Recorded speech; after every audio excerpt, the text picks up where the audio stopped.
Hello, dear students. Good morning, everyone. I hope you all are fine at your place. तो जैसा कि आप अगर पिछले क्लास देखे होंगे तो वहाँ से आपको पता होगा कि हम लोग कहाँ तक अपने पढ़ाई को कर चुके थे। तो हम लोग अपने पढ़ाई को टेंस का सिलेबस शुरू किए थे, टेंस चैप्टर, और जिसमें उसको ट्रांसलेशन के दृष्टिकोण से प्रेजेंट, पास्ट और फ्यूचर तीनों का कर लिए। उसके बाद हम लोग कुछ ट्रांसलेशन, तीन चार एग्जाम्पल्स का भी प्रैक्टिस किया। सबसे मेन बात वहाँ हमने आपको ये चीज़ ज़्यादातर समझाने का प्रयास किया है कि आप किसी भी ट्रांसलेशन को बना कैसे सकते हैं। आप जब भी किसी ट्रांसलेशन को बनाने के लिए जाते हैं तो आपको उस वक्त क्या सोचना होता है, तो आपको वहाँ से समझ में आता है। और अगर आप नहीं देखे हैं तो आप पहले वो क्लास देखिए और फिर आपको आगे की बात समझ में आएगी। देखिए, ये चैप्टर मैं शुरू से कहते आ रहा हूँ कि ये आपको टेंस का जो चैप्टर है वो आपके एग्ज़ाम के दृष्टिकोण से बहुत ही ज़्यादा इम्पोर्टेंस चैप्टर्स है। तो आज वो पल आ चुका है कि जहाँ से हम लोग देखेंगे कि किस हिसाब से ये हमारा चैप्टर बहुत ही इम्पोर्टेंस है। तो शुरू में भी हम लोगों ने बात किया था कि टेंस को हम लोग दो दृष्टिकोण से पढ़ेंगे, एक ट्रांसलेशन के दृष्टिकोण से और एक ऑब्जेक्टिव क्वेश्चंस उसका कैसे आता है और किस प्रकार से सोल्व करना होता है। तो ऑब्जेक्टिव क्वेश्चंस को देखेंगे, प्रीवियस ईयर क्वेश्चंस को भी देखेंगे, लेकिन प्रीवियस ईयर क्वेश्चन को देखने से पहले कुछ बातें हम आपको समझा देते हैं, फिर उसके बाद हम लोग आगे बात करते हैं। देखिए, होता क्या है जनरली आपको कि वर्ब जो होता है, आपको ये पता होगा कि वर्ब मेनली दो टाइप्स में हम इसको क्लासिफाई कर सकते हैं, जिसमें आपको एक हेल्पिंग वर्ब कहलाता है पहला, और दूसरा आपको कहलाता है मेन वर्ब।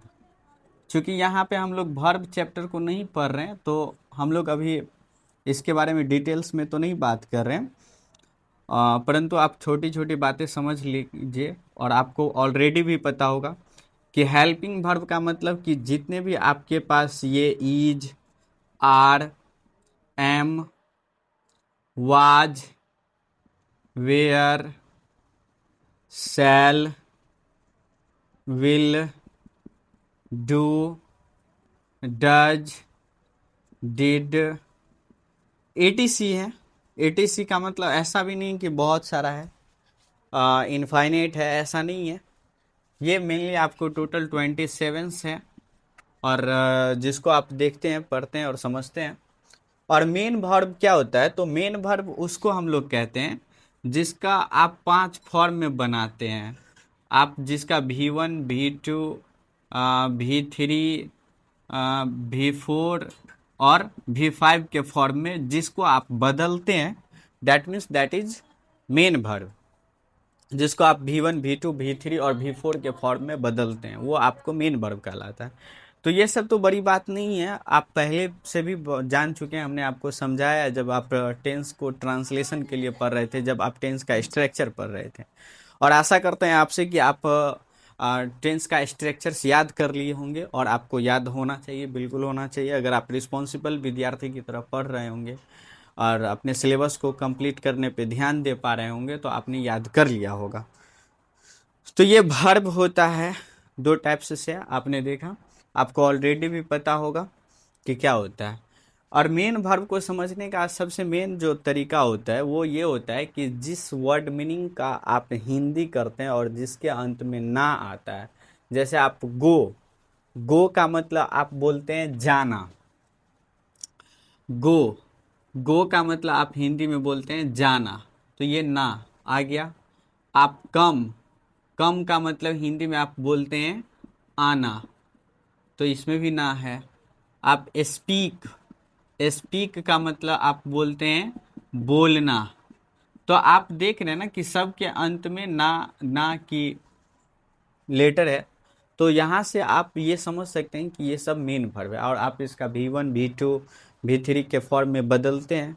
और अभी जो हम लोग बात करने जाने वाले हैं, आपको वहाँ पे V1, V2, V3 याद रहना चाहिए। और आपको याद होगा बहुत ज़्यादा आपका याद करना ज़रूरी नहीं होता है, लेकिन कुछ कुछ ऐसे हैं जिसको याद करना ज़रूरी होता है, जो मेनली आते रहते हैं। तो अभी जो हम लोग लिख रहे हैं, अभी जो मैं एक फॉर्मूला लिख रहा हूँ जिसके माध्यम से आप टेंस का ऑब्जेक्टिव क्वेश्चन जो भी एग्जाम में आया हुआ है आप उसको सोल्व कर सकते हैं। तो let's see what is that formula. And आपको ये भी ध्यान में रखना होगा कि that is the most important formula for your exam. Then how can you solve. मैं इसको ये कह सकता हूँ कि ये आपको इम्पोर्टेंट फॉर्मूला है। आप अपने कॉपी में भी इसको मेरे साथ लिख लेंगे। इम्पोर्टेंट फॉर्मूला, इम्पोर्टेंट फॉर्मूला में हम इसको इस तरीके से लिखेंगे कि हेल्पिंग वर्ब और मेन वर्ब। क्या बात है इस दोनों के बीच में रिलेशंस, आप इस बात को समझिए। यदि आपका हेल्पिंग वर्ब पहले नंबर पे, यदि आपका helping verb do, does, did, shall, will है, तो आप मेन वर्ब उसके साथ V1 का प्रयोग करते हैं। सेकेंड नंबर बात, यदि आपका हेल्पिंग वर्ब इज या आर या एम या वाज या वेयर या शैल बी या विल बी है, तो आप V4 का प्रयोग करते हैं। और ये सब मैं कहाँ से लिख रहा हूँ, ये आप जब स्ट्रक्चर याद किए होंगे तो आपको अच्छे से पता होगा, समझ पा रहे होंगे कि हम ये बात कहाँ से लिख रहे हैं। थर्ड नंबर की बातें ये है कि यदि आपका हेल्पिंग वर्ब हैज या हैव या हैड या शैल हैव या विल हैव अगर होता है तो आप V3 का प्रयोग करते हैं। राइट, समझ पा रहे हैं आप बात को। यदि आपका हेल्पिंग वर्ब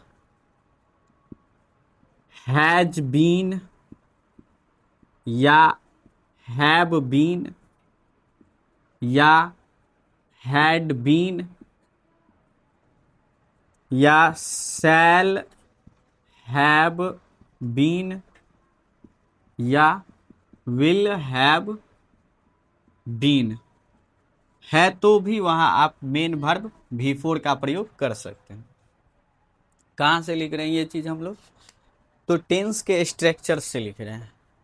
टेंस के स्ट्रक्चर्स में आपको पता होगा कि ये डू और डज सिंपल प्रेजेंट का हेल्पिंग वर्ब है, डिड सिंपल पास्ट का हेल्पिंग वर्ब है, शैल और विल सिंपल फ्यूचर का हेल्पिंग वर्ब है। तो आप याद पारिए वहाँ स्ट्रक्चर जो है मेन स्ट्रक्चर टेंस का, वहाँ क्या लिखा हुआ है कि अगर आपका हेल्पिंग वर्ब इस प्रकार से है तो उसके साथ आप मेन वर्ब V1 का प्रयोग करते हैं। Is, are, am present continuous का, वाज वेयर पास्ट कॉन्टिन्यूस का और shall be will be future continuous का, तब आप वहाँ पे V4 का प्रयोग करते हैं। जब आपका हेल्पिंग वर्ब हैज या हैव प्रेजेंट परफेक्ट का, हैड पास्ट परफेक्ट का, शैल हैव या विल हैव फ्यूचर परफेक्ट का, अगर इस प्रकार से होता है तो आप मेन वर्ब V3 का प्रयोग करते हैं। यदि आपका हेल्पिंग वर्ब बीन के साथ है, जो भी थर्ड नंबर में है, हैज बीन, हैव बीन, इस प्रकार से है, तो वहाँ भी आप V4 का प्रयोग करते हैं। जिनको स्ट्रक्चर याद होगा उनको अच्छे से समझ में आ गया होगा, अगर स्ट्रक्चर नहीं याद है तो आप याद कर लें, पहले आपको बार बार बताया जा रहा है। That's the most important points that you should learn all the structures, remember. अगर आप नहीं याद करेंगे तो इन बातों को समझने से भी आपको कोई ज़्यादा बेनिफिट नहीं मिलने वाला है। और आप कॉपी कलम रख करके अपने साथ क्लास को देखें और फिर पढ़ें, ताकि आप बात को समझ पाएँ। कॉपी कलम चलाने से, सिर्फ क्लास देखने से आपका काम नहीं होने वाला है। तो ये आपका इम्पोर्टेंट फार्मूला है और फॉर्मूला से क्वेश्चन को सोल्व कैसे करते हैं। मैंने पिछले जब हम लोग टेंस के लिए ट्रांसलेशन पढ़ रहे थे, टेंस का ट्रांसलेशन, तो वहाँ पे हम लोग बात किए हुए थे कि जो कैसे हम लोग स्ट्रक्चर्स को समझ करके ऑब्जेक्टिव क्वेश्चंस को सोल्व कर सकते हैं। एक दो क्वेश्चन से मैंने बात किया था।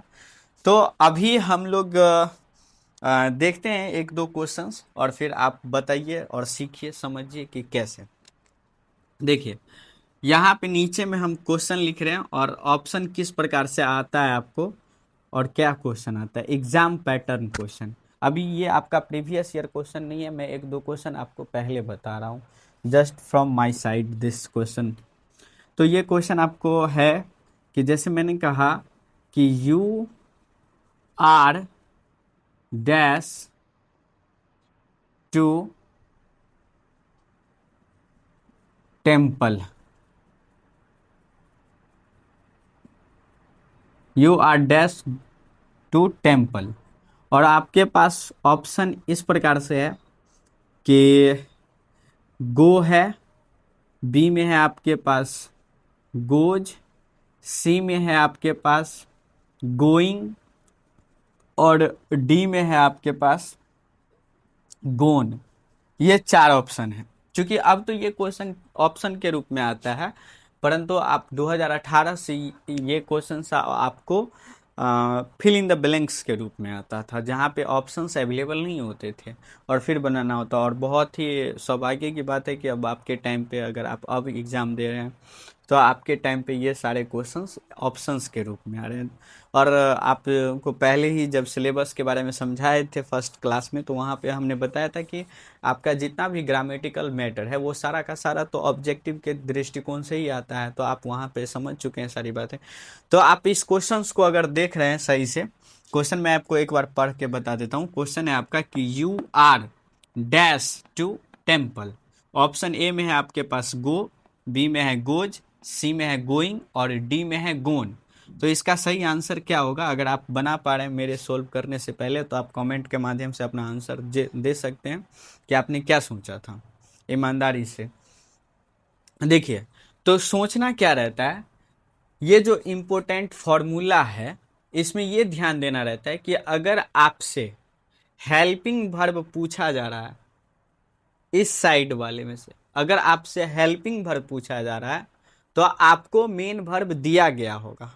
और अगर आपसे मेन वर्ब पूछा जा रहा है, तो आपको हेल्पिंग वर्ब दिया गया होगा। तो पूछा क्या जा रहा है वो ऑप्शन में होगा, ऑप्शन से समझ में आएगा कि क्या पूछा जा रहा है। और दिया क्या है वो क्वेश्चन में होगा। तो ऑप्शन को जब आप देखते हैं, गो, गोज, गोइंग, गोन, इसका मतलब ये सारा का सारा ऑप्शन आपको मेन वर्ब का है। और मेन वर्ब कैसे, ये हम लोग बात किए हैं, जिसका आप V1, V2, V3, V4 के फॉर्म में बनाते हैं जिसको, वो सारा का सारा मेन वर्ब है। तो ये मेन वर्ब है, इट मीन्स आपको मेन वर्ब पूछा जा रहा है, तो हेल्पिंग वर्ब दिया गया होगा। तो जो हेल्पिंग वर्ब इस क्वेश्चन में आप ढूंढने आएंगे, तो आप बताइए पहले मुझे, ये जो सेंटेंस है, ये सेंटेंस अफर्मेटिव सेंटेंस है, फुल स्टॉप है, तो इट मीन्स ये इस सेंटेंस का सब्जेक्ट हुआ, यू इस सेंटेंस का सब्जेक्ट हुआ। ट्रांसलेशन का स्ट्रक्चर पढ़ते पढ़ते आपको ऑलरेडी पता हो चुका है अब। तो आप क्वेश्चन को पढ़ते हैं, you are dash to temple, तो आपको यहाँ पता चलता है कि आपके पास हेल्पिंग वर्ब आर है। और जब आप यहाँ पे हेल्पिंग वर्ब आर देख रहे हैं, तो जब आपको यहाँ इंपॉर्टेंट फॉर्मूला में आते हैं, तो आप देखिए पहला नंबर में डू है, डज है, डिड है, सेल है, विल है, आर तो नहीं है। आपके पास क्वेश्चन में हेल्पिंग वर्ब आर है, तो आप आर वाला ढूंढिए। आप आर वाला ढूंढते हैं, सेकेंड नंबर में आते हैं, इज आर, यहाँ पे आपको आर मिल गया। तो आर अगर है तो कौन सा मेन वर्ब होना चाहिए? V4 होना चाहिए, यहाँ पे लिखा हुआ है। तो ऑप्शन में आप ढूंढेंगे कि आपका V4 कहाँ पे है। ये तो आपका गो V1 है, एस या ES लगने से V5 बनता है, ये सब बातें आपको पता है।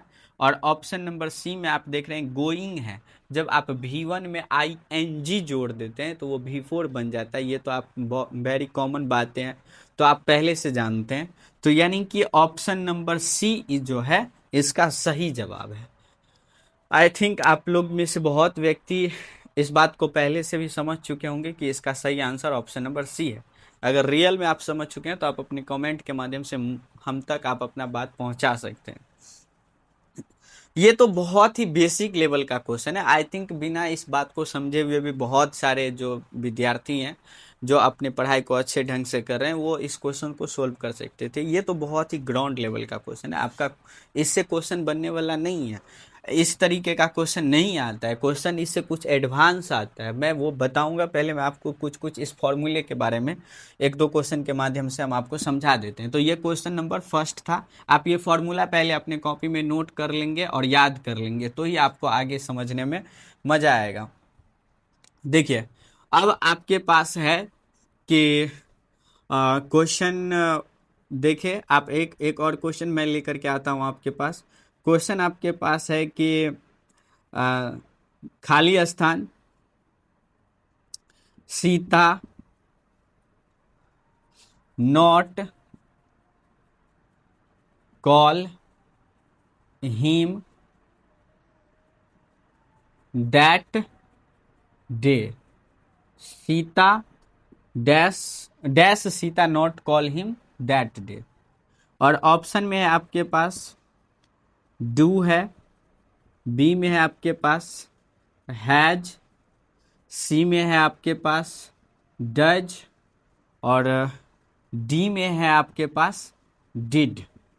तो बताइए फटाफट इस क्वेश्चन का आंसर क्या होगा। आपको ये फॉर्मूला अच्छे से याद कर लेना है लिख करके। तो फिर वही चेक करेंगे हम लोग। प्रोसेस क्या है कि पहले हम ये चेक करेंगे कि हमसे पूछा क्या जा रहा है। तो ऑप्शन से पता चलता है कि ऑप्शन में डू है, हैज है, डज है, डिड है, यानी हेल्पिंग वर्ब पूछा जा रहा है। तो अभी पहले क्वेश्चन को सोल्व करते समय हम लोग बात किए कि अगर हमसे हेल्पिंग वर्ब पूछा जा रहा है तो क्वेश्चन में मेन वर्ब दिया होगा, और अगर मेन वर्ब दिया होगा तो हमको पता चल जाएगा। तो क्वेश्चन में आप पढ़िए, खाली स्थान Sita not call him that day. तो यहाँ पे आपको मेन वर्ब कॉल है, और ये चूंकि V1 के फॉर्म में है, यहाँ जो आपका मेन वर्ब है वो कॉल है और वो V1 के फॉर्म में है। तो V1 कब लगाते हैं आप, तो आप इस फॉर्मूला में आते हैं मेन वर्ब के साइड V1 है, तो V1 आप तब लगा सकते हैं जब आपके पास डू। तो आप बताइए ऑप्शन में डू है, तो डू तो है, यानी ये ऑप्शन हो सकता है, यही होगा। मैं ये नहीं बता रहा हूँ अभी, मैं ये कह रहा हूँ कि ये ऑप्शन हो सकता है। उसके बाद डज, डज है ऑप्शन में, तो है, यानी ये भी हो सकता है। V1 है तो डू भी लग सकता है, डज भी। और क्या, डिड, तो डिड भी है।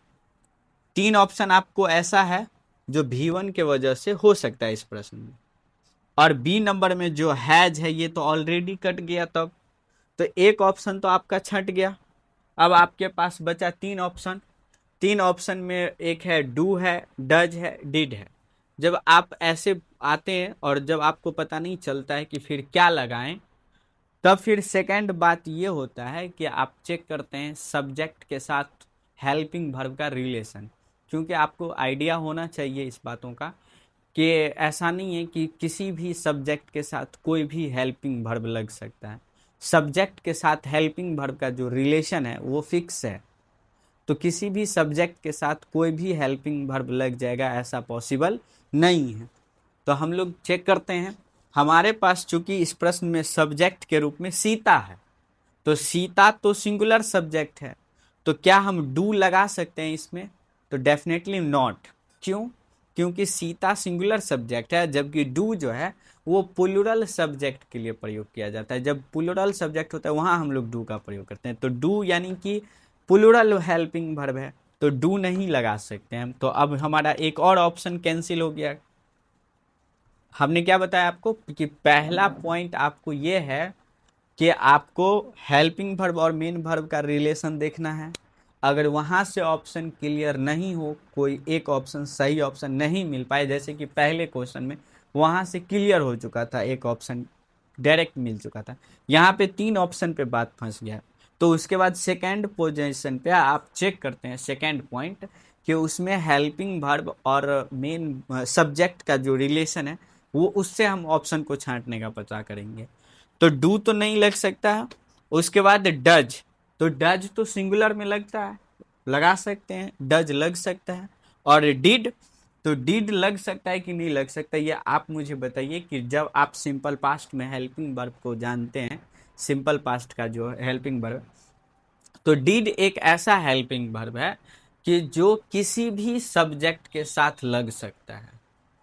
वहां डिड नहीं तो सिंगुलर है नहीं तो प्लूरल है, वो सबके साथ लग सकता है। और सभी हेल्पिंग वर्ब के साथ बात ऐसा नहीं है कि आप लगा सकते हैं डिड या कोई भी हेल्पिंग वर्ब जो है सब सब्जेक्ट में, लेकिन डिड एक ऐसा हेल्पिंग वर्ब है जो आप किसी भी सब्जेक्ट के साथ लगा सकते हैं। तो डिड का बात है तो डिड भी लग सकता है, डज भी लग सकता है, तो फिर क्या करें। तो दो पॉइंट से तो कंडीशन से तो आपको सोल्व नहीं हुआ, तो आप तीसरा कंडीशन पे जाएंगे। आप तीसरा कंडीशन पे ये सोचने जाएंगे, तीसरा पॉइंट, कि डज यदि लगाते हैं तो ये क्वेश्चन प्रेजेंट का बने, प्रेजेंट में बनेगा, और यदि डिड लगाते हैं तो ये क्वेश्चन पास्ट में बनेगा। तो हम क्वेश्चन को पढ़ करके पता लगाने का प्रयास करेंगे कि चूंकि हमारा क्वेश्चन प्रेजेंट में होगा तो हम डज लगा देंगे, और अगर पास्ट में होगा तो हम डिड लगा देंगे। तो आप क्वेश्चन को पढ़ते हैं, वहां से आपको पता लगेगा, डेफिनेटली पता लगेगा कि पास्ट में कि प्रेजेंट में कि फ्यूचर में है। कुछ ना कुछ उसमें लिखा होगा, कोई ना कोई ऐसा वर्ड, या तो वो हेल्पिंग वर्ब हो सकता है या तो कुछ भी ऐसा होगा जिससे आपको पता लगेगा कि वो क्वेश्चन किस टेंस में, प्रेजेंट में या पास्ट में या फ्यूचर में। तो आप क्वेश्चन को देख रहे हैं, खाली स्थान Sita not call him that day. That day का मतलब क्या हुआ, उस दिन। तो उस दिन का अगर इस वक्त कोई व्यक्ति ये बात बोले कि उस दिन, यानी उस दिन का मतलब तो बीते हुए समय की बात हुआ ना, जिस दिन आप बहुत ज्यादा बेहोश हो गए थे। गर्मी का मौसम है, ज़्यादा धूप में निकलेंगे तो आप बिल्कुल हो सकते हैं। तो मैं ऐसा नहीं कह रहा हूँ, मेरे कहने का मतलब आप ये बात समझिए कि उस दिन, तो उस दिन का मतलब तो पास्ट का ही बात हुआ ना, जब भी आप उस दिन बोलते हैं। तो इट इज क्लियर दैट यहाँ से दैट डे के वजह से ये क्वेश्चन हमारा पास्ट में है। तो पास्ट में है तो हम प्रेजेंट का हेल्पिंग वर्ब तो नहीं लगा सकते हैं, यानी कि हम सी नंबर ऑप्शन भी नहीं लगाएंगे, और डी नंबर इसका सही आंसर हो जाएगा। तो इतनी सारी बातों को ध्यान रखना पड़ता है किसी एक क्वेश्चन को सोल्व करने के लिए। तो क्या सिर्फ इतना ही तीन बातें हैं, पहला बात कि हेल्पिंग वर्ब और मेन वर्ब का रिलेशन चेक कर लेंगे। दूसरा बात, अगर मेन वर्ब और हेल्पिंग वर्ब से नहीं बात बना तो दूसरा बात यह है कि सब्जेक्ट के साथ हेल्पिंग वर्ब का रिलेशन चेक करेंगे। तो क्या इससे हमारा काम हो जाएगा। इससे भी नहीं होगा तो क्या करेंगे, तब टेंस का पता लगाएंगे कि प्रेजेंट में कि पास्ट में कि फ्यूचर में। ये तीन इंपॉर्टेंट बात है कि आपको ये तीन चेक करना है कि किस पॉइंट पे जाकर के आपका काम बन रहा है। और भी कुछ बातें जो सीखना पड़ेगा, समझना पड़ेगा, वो आपके सामने जब क्वेश्चन जिस प्रकार से आता जाएगा आप सीखते चले जाएंगे, समझते चले जाएंगे। लेकिन सबसे इम्पोर्टेंट बात यह है कि आप अपना कॉपी कलम रखेंगे साथ में और बातों को नोट करते हुए चलेंगे, तो ही आई थिंक आप बात को बेहतर तरीके से समझ सकते हैं जब आप क्वेश्चन सोल्व करने जाएंगे एग्जाम में, तो या कभी भी। और ये तो इम्पोर्टेंट फॉर्मूला है ही, ये तो आपको याद रखना ही है, क्योंकि पहला ही पॉइंट पे आपको हेल्पिंग वर्ब और मेन वर्ब का रिलेशन चेक करना है। तो मैं ऐसा नहीं है कि पढ़ाते वक्त बहुत सारी बातें क्लास में लिखूंगा ही बोर्ड पे, कुछ बातें आपको सुन करके खुद से नोट कर लेना, ये आपका जिम्मेदारी बनता है। तो ये सेकंड क्वेश्चन देखिए आप, एक और क्वेश्चन लेकर के हम लोग आते हैं और उसमें आप जवाब दीजिए कि आपका क्या आंसर आ रहा है। आप दो क्वेश्चन से कुछ बात को अगर समझ पाए होंगे तो। आपका थर्ड क्वेश्चन है कि वाई डैश दे दे कम टुमारो, वाई डैश दे कम, TOMORRO, टुमारो। और ऑप्शन है आपके पास डू, बी में है शैल, सी में है आपके पास विल, और डी में है आपके पास हैव। चलिए, अब अगर आप 2 क्वेश्चन समझ पाए तो फटाफट आप इस तीसरे क्वेश्चन का आंसर बताइए कि क्या होगा अपने कमेंट के माध्यम से, अगर आप समझ पा रहे हैं तो। आपका जिम्मेदारी बनता है कि अगर आप देख रहे हैं, समझ रहे हैं, तो आप मुझे कमेंट के माध्यम से बता सकते हैं, ताकि थोड़ा सा एक एनर्जी आता है। आप समझते हैं बात को कि जब भी कोई व्यक्ति किसी के लिए काम करता है और उससे उसको किसी को बेनिफिट हो रहा है, तो काम करने वाले को और ज़्यादा मज़ा आता है, एक अलग एनर्जी मिलता है। तो आप अगर देख पा रहे हैं, देखते हैं, समझते हैं, तो आप ध्यान रखें कि थोड़ा सा कमेंट के माध्यम से आप अपना विचार मुझ तक स्पष्ट माध्यम से भेज सकते हैं। तो यहाँ फिर हम देख रहे हैं कि हमारे पास ऑप्शन में डू है, शैल है, विल है और हैव है। इसका मतलब ये हमारा हेल्पिंग वर्ब है। और यदि ये हमारा हेल्पिंग वर्ब है, हेल्पिंग वर्ब हमसे पूछ रहा है, तो मेन वर्ब दिया होगा क्वेश्चन में। तो मेन वर्ब हम लोग देखते हैं कि वाई डैश दे कम। तो हमारा मेन वर्ब कम है, तो कम तो V1 होता है, हालांकि कम V3 भी होता है। तो अभी हम V1 समझ करके चलते हैं, राइट। उससे अगर हमारा काम नहीं बनेगा तो फिर हम देखते हैं। तो मेन वर्ब हमारा यहाँ पे पता चला कि V1 है। तो V1 लगाने के लिए कौन कौन सा हेल्पिंग वर्ब होना चाहिए? डू है क्या ऑप्शन में? तो है, यानी ये हो सकता है। और डज, डज है क्या ऑप्शन में? नहीं है। डिड नहीं है। शैल, हाँ है। विल, विल भी है। और हैव नहीं है, यानी कि हैव तब इसका ऑप्शन नहीं होगा, तो एक ऑप्शन तो कट गया पहला पॉइंट से, हेल्पिंग वर्ब और मेन वर्ब के रिलेशन से। तो क्या अभी तक आपको डायरेक्ट आंसर मिल पाया, राइट आंसर मिल पाया? तो नहीं, 3 ऑप्शन पे अभी आपको सस्पेंस है, डॉट है कि तीनों में से कौन सा। तो पहला पॉइंट आप हेल्पिंग वर्ब और मेन वर्ब का रिलेशन चेक कर लेते हैं, कर लिए।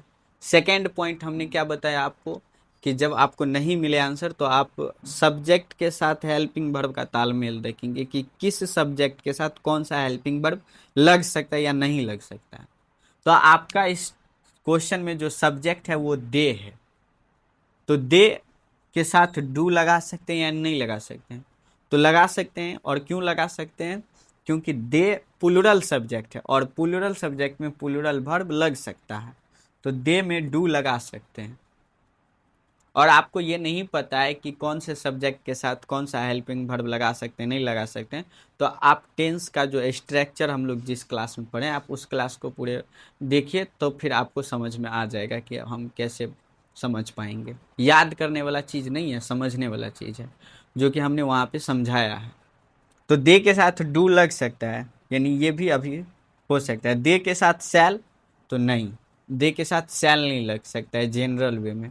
आपने पढ़ा है कि शैल आई और वी के साथ लगता है, दे के साथ शैल नहीं लगता है। तो एक और ऑप्शन आपका कैंसिल हो गया। दे के साथ विल लगा सकते हैं, तो लगा सकते हैं। आई और वी के साथ शैल, और बाद बाकी के साथ आप विल लगाते हैं, ये तो आपको पता है।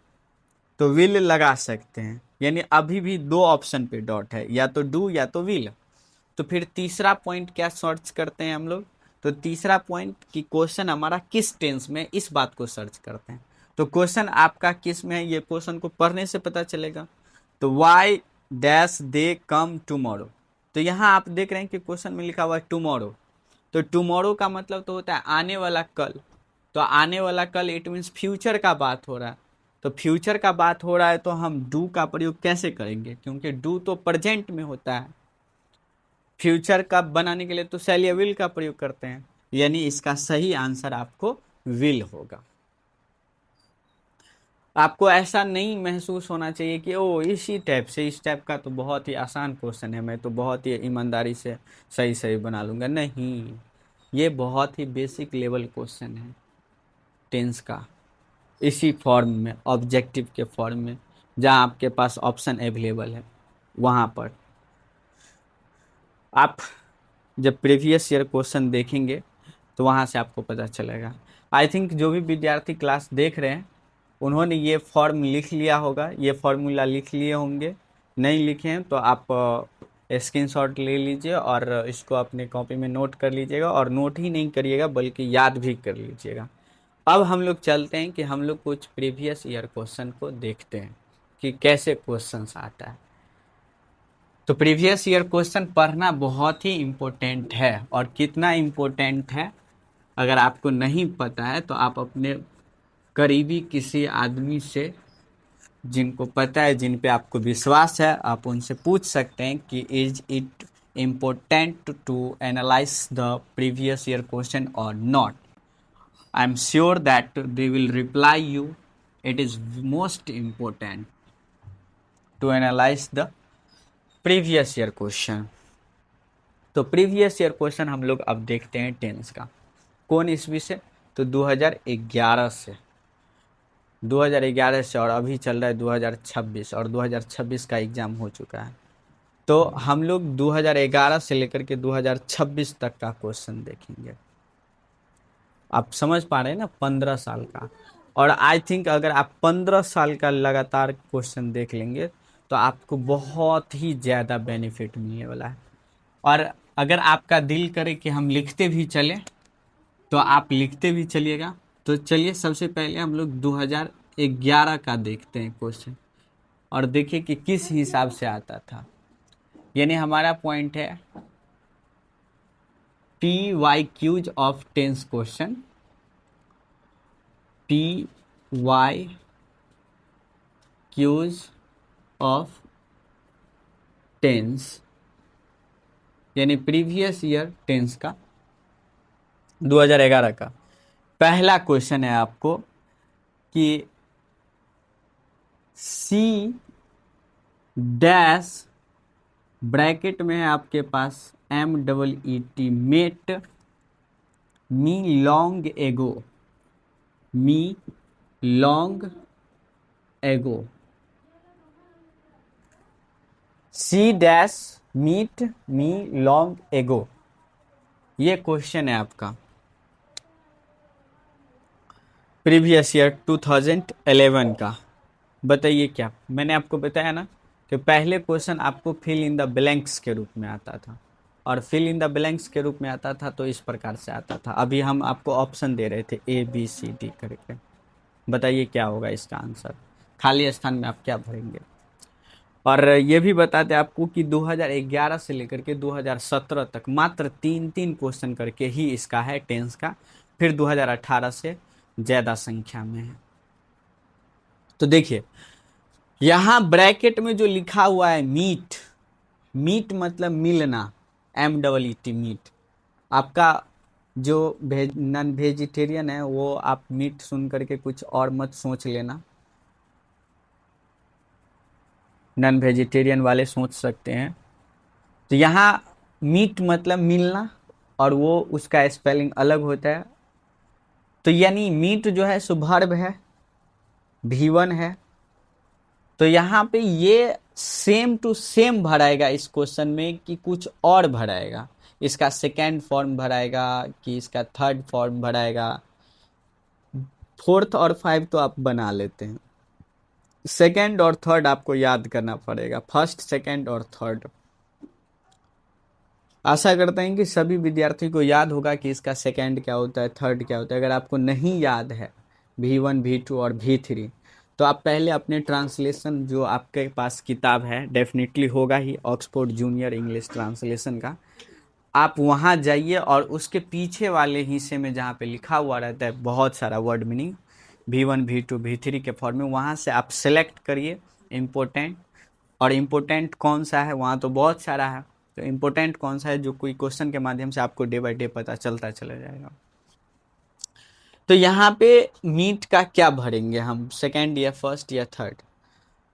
तो देखिए यहाँ पे हम आपको ऑप्शन बता दे रहे हैं, ऑप्शन बना दे रहे हैं, और इसको अब हम यहाँ से मिटा दे रहे हैं। अब इसको अगर आज के डेट में इस क्वेश्चन को पूछा जाएगा तो इस प्रकार से पूछा जाएगा। ऑप्शन नंबर ए में आपके पास MEET meet, option number B में आपके पास MET मीट, और ऑप्शन नंबर सी में आपके पास MEETING मीटिंग, और ऑप्शन नंबर डी में आपके पास MEETS मीट्स। ये चार ऑप्शन है।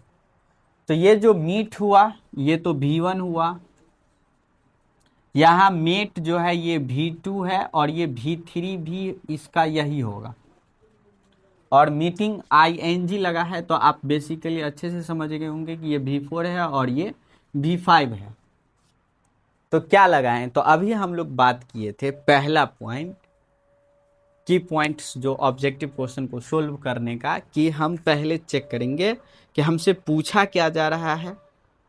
तो आपसे मेन वर्ब पूछा जा रहा है तो हेल्पिंग वर्ब दिया होना चाहिए। तो क्वेश्चन में कहीं पे हेल्पिंग वर्ब है सी डैश मी लॉन्ग एगो, नहीं है। तो फिर कैसे बनेगा, परेशान होने की बात नहीं है। आपको याद होगा कि सिंपल प्रेजेंट और सिंपल पास्ट का दोनों का अफर्मेटिव वाला जो स्ट्रक्चर है वहाँ हेल्पिंग वर्ब नहीं है। सिंपल प्रेजेंट का जो स्ट्रक्चर है अफर्मेटिव में सब्जेक्ट प्लस V1 या V5 प्लस ऑब्जेक्ट है, और सिंपल पास्ट का क्या है subject plus V2 plus object है। यानी कि ये दोनों आपको ऐसा टेंस है जहाँ पे मेन वर्ब ही है, हेल्पिंग वर्ब नहीं है। तो वहाँ इसी दोनों में से किसी को लगाने वाला है इस क्वेश्चन में। तो आपको याद क्या रखना पड़ेगा, एक और पॉइंट, एक और बात, कि यदि कभी भी किसी क्वेश्चन में सब्जेक्ट के तुरंत बाद मेन वर्ब लगाने का बात हो, सब्जेक्ट के तुरंत बाद, ध्यान से सुनिएगा और समझिएगा, नहीं होगा तो लिख लीजिएगा, कि यदि सब्जेक्ट के तुरंत बाद मेन वर्ब लगाने का बात होगा तो हम 3 ठो मेन वर्ब का फॉर्म लगा सकते हैं, या तो V1, या तो V2, या तो V5। कहाँ से पता चला, तो सिंपल प्रेजेंट और सिंपल पास्ट के स्ट्रक्चर से। सब्जेक्ट के तुरंत बाद यदि मेन वर्ब लगाना होगा तो 3 ठो मेन वर्ब लगा सकते हैं, या तो V1, या तो V2, या तो V5, राइट। अब इस क्वेश्चन में अप्लाई करिए आप, यहां तो सेम वही बात है कि सब्जेक्ट के तुरंत बाद मेन वर्ब लगाने का बात है, तो या तो V1, V2 या V5। तो V1 कहाँ है, ऑप्शन नंबर ए में है, वेट कर लेंगे। V2 ऑप्शन नंबर बी में है, और V5 ऑप्शन नंबर डी में। यानी कि ऑप्शन नंबर सी में जो यहाँ पे हम V4 बनाए ये तो नहीं होगा, क्योंकि V4 तो हम सब्जेक्ट के तुरंत बात नहीं लगा सकते हैं। अभी हम जो इससे पहले आपको मेन वर्ब और हेल्पिंग वर्ब का स्ट्रक्चर फॉर्मूला लिखे थे, वहां आपने देखा था V4 लगाने के लिए is, are, am, was, were, shall be, will be, ऐसा हेल्पिंग वर्ब कुछ ना कुछ होना चाहिए।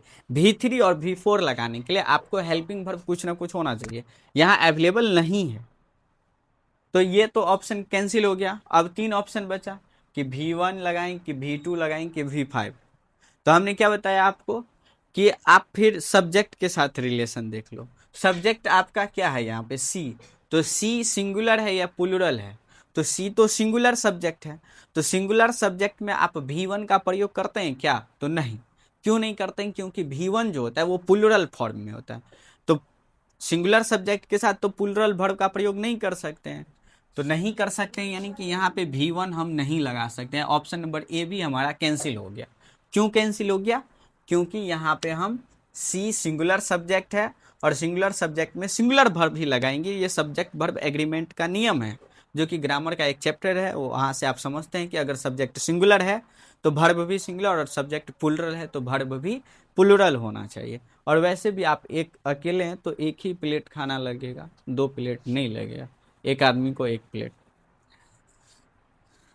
सिंगुलर और प्लूरल का ध्यान रखना पड़ता है। तो ये ऑप्शन नंबर कट गया ए। और फिर तो फिर V2 बचा और V5। तो सिंगुलर है तो V5 तो लगा सकते हैं, अवेलेबल है ऑप्शन नंबर डी में। और V2 तो किसी भी सब्जेक्ट के साथ लग सकता है, उसको सिंगुलर प्लूरल से मतलब नहीं है V2 को।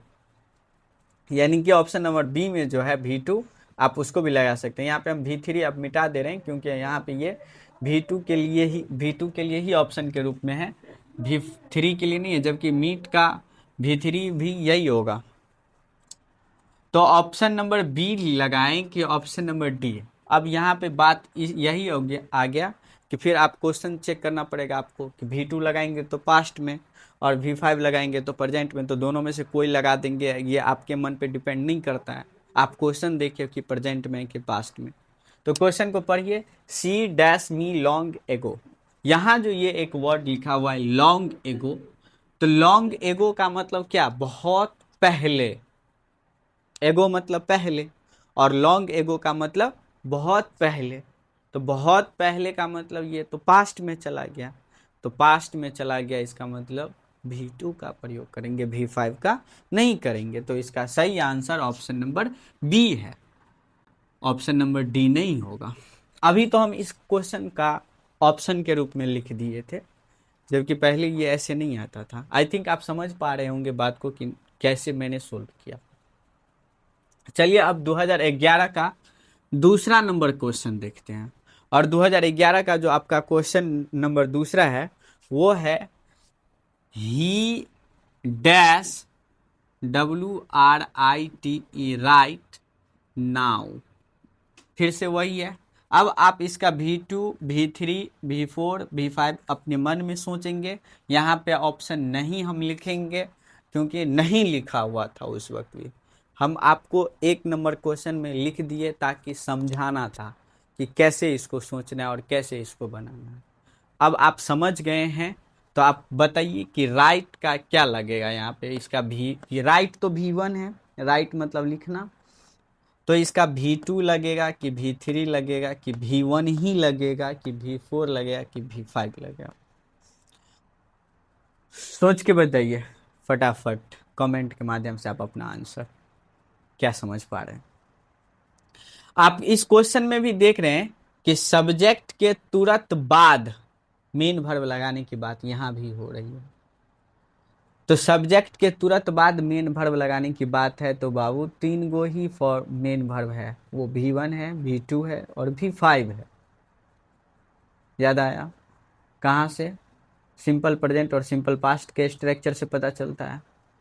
तो V1 तो यहाँ ऑप्शन में है ही, तो V1 प्लूरल है, सब्जेक्ट आपका प्लूरल है क्या? तो ही सिंगुलर है, ही मतलब वह का मतलब सिर्फ एक आदमी। तो सिंगुलर में तो प्लूरल वर्ब नहीं लगा सकते हैं ना, तो यानी V1 नहीं लगा सकते हैं क्योंकि V1 प्लूरल है। तो राइट तो नहीं होगा। अब बच गया दो ऑप्शन, V2 या V5। तो V2 कब लगाएंगे? जब क्वेश्चन पास्ट में होगा। तो ही डैश नाउ पास्ट में है कि प्रेजेंट में, ये क्वेश्चन से ही पता चलता है, क्वेश्चन को पढ़ने से ही। तो यहाँ लिखा हुआ है नाउ, नाउ का मतलब अभी, और अभी का मतलब प्रेजेंट। नाउ से पता चला कि ये क्वेश्चन प्रेजेंट में है। तो प्रेजेंट में तो आप V2 का प्रयोग नहीं कर सकते, यानी राइट का V2 नहीं लिखेंगे आप यहाँ पे।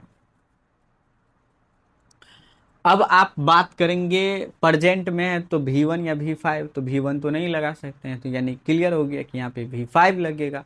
तो राइट का जो V5 होगा वो लगेगा यहाँ पे। तो V5 कैसे बनाते हैं आप? V1 में S या ES जोड़ करके, यहाँ पे चूंकि ऑलरेडी E अवेलेबल है तो सिर्फ हम लोग S जोड़ेंगे। तो ही राइट्स इसका सही आंसर होगा। इस प्रकार से क्वेश्चन आता है ऑब्जेक्टिव टेंस का। नहीं देखें, नहीं समझें तो समझ लीजिए, मजाक में लेने वाली बात नहीं है। एग्जाम हॉल में आप परेशान हो जाएंगे फिर अगर नहीं प्रैक्टिस करेंगे इस प्रकार से क्वेश्चन को। तो अब है क्वेश्चन नंबर थर्ड। हम लोग 2011 का क्वेश्चन नंबर थर्ड देखते हैं। आपके पास क्वेश्चन है कि if she comes, if she comes I dash go, I dash option में दिया हुआ है आपके पास गो। देखिए बताइए क्या लगाएंगे आप। क्वेश्चन देख लिए। अभी फिर एक पॉइंट हम इस क्वेश्चन में बताएंगे जिससे ये क्वेश्चन सोल्व होगा।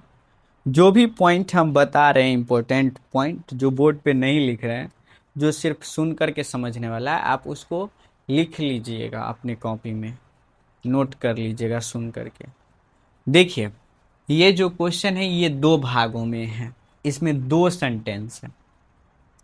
कैसे पता चलता है? यदि किसी क्वेश्चन में दो बार सब्जेक्ट है, इसका मतलब आप समझिए सेंटेंस दो भागों में है। एक बार सब्जेक्ट सी है और दूसरा भाग आई है। यानी सेंटेंस दो भागों में है और दोनों को जोड़ करके लिखा गया इफ से। आपको पता होगा कि कंबाइन किया जाता है सेंटेंस को, कंजक्शन आप पढ़े होंगे। सी कम्स, सिंपल प्रेजेंट हो गया ये भाग टेंस के हिसाब से, V5 लगा हुआ है तो टेंस का पता वर्ब से लगता है, ये बात तो आपको समझाया गया है कि वर्ब से टेंस का पता लगता है। तो सी कम्स सिंपल प्रेजेंट। यदि किसी क्वेश्चन में एक भाग सिंपल प्रेजेंट में हो तो दूसरा भाग सिंपल फ्यूचर में बनाया जाएगा। यदि किसी क्वेश्चन का एक भाग सिंपल प्रेजेंट हो तो दूसरा भाग सिंपल फ्यूचर में बनाया जाएगा लाडले। याद रखना, नोट कर लीजिएगा कहीं पे कि यदि एक भाग सिंपल प्रेजेंट तो दूसरा भाग सिंपल फ्यूचर। तो क्वेश्चन में होगा क्या कि कभी आपको सिंपल प्रेजेंट आपसे भरवाएगा, कभी आपसे सिंपल फ्यूचर भरवाएगा, दोनों में से कोई एक हिस्सा आपको खाली देगा। तो आप यहाँ पे देख रहे हैं कि आपको सिंपल प्रेजेंट दे दिया है, सिंपल फ्यूचर भरवाएगा, अफर्मेटिव में भरा रहा है। तो सिंपल फ्यूचर का अफर्मेटिव में स्ट्रक्चर क्या होता है याद है? सब्जेक्ट प्लस शैल या will plus V1 plus object. तो इस क्वेश्चन में सब्जेक्ट है आई, तो आई के साथ आप क्या लगाते हैं, शैल या विल? तो शैल, यानी सबसे पहले आपको यहाँ पे भरना पड़ेगा शैल, आई शैल, और उसके बाद V1। तो V1 क्या है, ब्रैकेट में दिया हुआ है ऑलरेडी V1 के रूप में, तो आई शैल गो, हो गया, ऑब्जेक्ट नहीं है, इट डजेंट मैटर। इस प्रकार से इस क्वेश्चन को हम लोग सोल्व करेंगे सोच करके। 2011 से लेकर के 2018 तक ऑप्शन नहीं दिया हुआ है, उस हिसाब से सिर्फ एक ऑप्शन दिया गया है। उसका किस फॉर्म में लगेगा, हेल्पिंग वर्ब ऐड करना पड़ेगा उसमें खुद से, जैसे कि अभी हेल्पिंग वर्ब भी ऐड करना पड़ेगा, ऐड करना पड़ा। फर्स्ट और सेकंड क्वेश्चन में हेल्पिंग वर्ब ऐड नहीं करना पड़ा, आपने देखा, और थर्ड नंबर क्वेश्चन में हेल्पिंग वर्ब भी ऐड करना पड़ेगा करा। तो कुछ क्वेश्चंस ऐसे भी आएंगे जहां आपको हेल्पिंग वर्ब भी ऐड करना पड़ेगा। तो बहुत सारी बातें हैं, 2011 से लेकर के 26 तक का देखेंगे, 2011 से 17 तक तीन तीन क्वेश्चन ही एक खाली स्थान के रूप में है। अभी ये तीन क्वेश्चन हमने सोल्व किया, आपको कैसे समझ में आया, कितना समझ में आया, समझने में क्या समस्या आ रही है, कमेंट के माध्यम से आप मुझे बता सकते हैं, आप अपनी समस्या, आप अपनी सुविधाएं। आशा करते हैं कि आप कुछ ना कुछ रिएक्शंस देंगे ताकि हम समझ पाएँ कि आपको क्या समझ में आ रहा है और क्या समझ में नहीं आ रहा है। तो ये 2011 का क्वेश्चन आज हम लोग देखें और आगे हम लोग अगले क्लास के माध्यम से देखेंगे। तो आज के लिए हम लोग इतना रखते हैं। सबसे मेन इम्पोर्टेंट बात आपको यही कहेंगे कि वो जो फॉर्मूला हमने लिखा था हेल्पिंग वर्ब और मेन वर्ब का, आप वो बात लिख लीजिएगा अपने कॉपी में और याद कर लीजिएगा अच्छे से। तब आगे जो हम कोई भी ईस्वी का क्वेश्चन आपको सोल्व करेंगे तो आपको बेहतरीन तरीके से समझ में आए। अगर आपको क्लास अच्छे से समझ में आ रही है तो आप अपने फ्रेंड सर्कल में क्लास को शेयर कर सकते हैं। आपसे उम्मीद रखेंगे, आशा रखेंगे। Thank you, bye bye.